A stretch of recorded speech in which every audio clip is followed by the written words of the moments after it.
سیدنا عثمان بن عفان رضی اللہ تعالیٰ عنہ کی شخصیت پر ایک اعتراض یہ بھی کیا جاتا ہے کہ سیدنا عثمان رضی اللہ تعالیٰ عنہ وہ قرآن کو جلانے والے خلیفہ تھے، اور اس وجہ سے ظاہر ہے کہ ان کے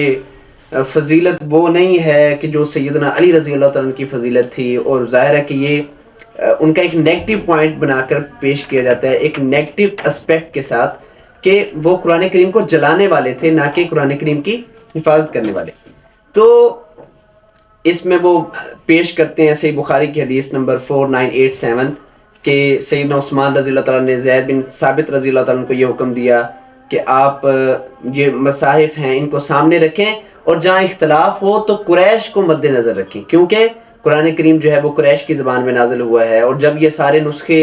ان سے نقل کر لیا گیا اور ایک نسخہ تیار کر لیا گیا تو سیدنا عثمان رضی اللہ تعالیٰ نے یہ حکم دیا کہ باقی سارے نسخے جو ہیں وہ جلا دیے جائیں۔ تو یہ روایت پیش کی جاتی ہے، اور سیدنا عثمان رضی اللہ تعالیٰ کی شان میں تان کیا جاتا ہے کہ جی وہ قرآن کو جلانے والے تھے۔ تو عرض ہے کہ قرآن کریم کو سیدنا عثمان رضی اللہ عنہ جلانے والے نہیں تھے، بلکہ وہ قرآن کریم کی حفاظت کرنے والے تھے، وہ قرآن کریم کو مٹانے والے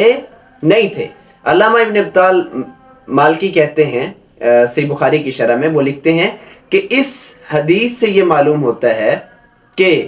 وہ اوراق جن پر اللہ کے نام لکھے ہوئے ہیں اور جن پر قرآن کریم لکھا ہوا ہے، اور وہ خطرہ ہے کہ لوگوں کے پیروں میں روندے جائیں گے،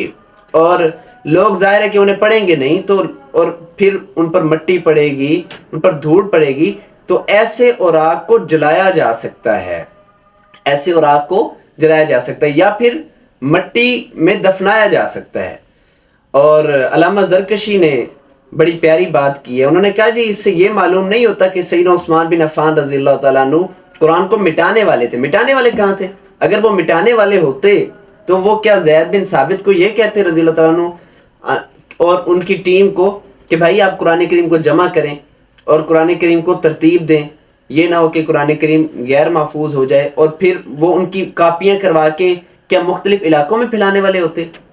اگر وہ قرآن کریم کو مٹانے والے ہی ہوتے تو وہ کیا یہ عمل کرتے؟ نہیں، مٹانے والے نہیں تھے، بلکہ وہ قرآن کریم کو محفوظ کرنے والے تھے۔ اور ظاہر ہے پھر ہم اہل السنہ والجماعہ یہ تسلیم کرتے ہیں کہ وہ عادل حکمران تھے، اور عادل حکمران کسی قسم کی اس طرح کی زیادتی کرنے والا نہیں ہو سکتا۔ اور اس سے بڑھ کر یہ ہے کہ صحابہ کرام رضوان اللہ علیہم اجمعین میں سے کسی نے سیدنا عثمان رضی اللہ تعالیٰ کے اس عمل پر تان نہیں کیا، اور خود سیدنا علی رضی اللہ تعالیٰ نے بھی اس عمل پر کوئی تان کا اظہار نہیں کیا۔ تو یہ اعتراض کرنا کہ وہ قرآن کو جلانے والے تھے بالکل غلط ہے، بلکہ وہ تو قرآن کو پھیلانے والے تھے مختلف علاقوں میں، پھر انہوں نے وہ نسخہ بھیجا اور امت کو ایک نسخے پر جمع کیا تاکہ امت ہمیشہ ہمیشہ کے اختلاف سے محفوظ ہو جائے۔ اور آج بھی ہمارے ہاتھوں میں جو قرآن ہے یہ سیدنا عثمان رضی اللہ تعالیٰ کو اس کا کریڈٹ جاتا ہے۔ اللہ تعالیٰ ان سے راضی ہو، اللہ تعالیٰ ان کی مغفرت فرمائے، اور اللہ تعالیٰ انہیں جنت الفردوس میں اعلیٰ مقام عطا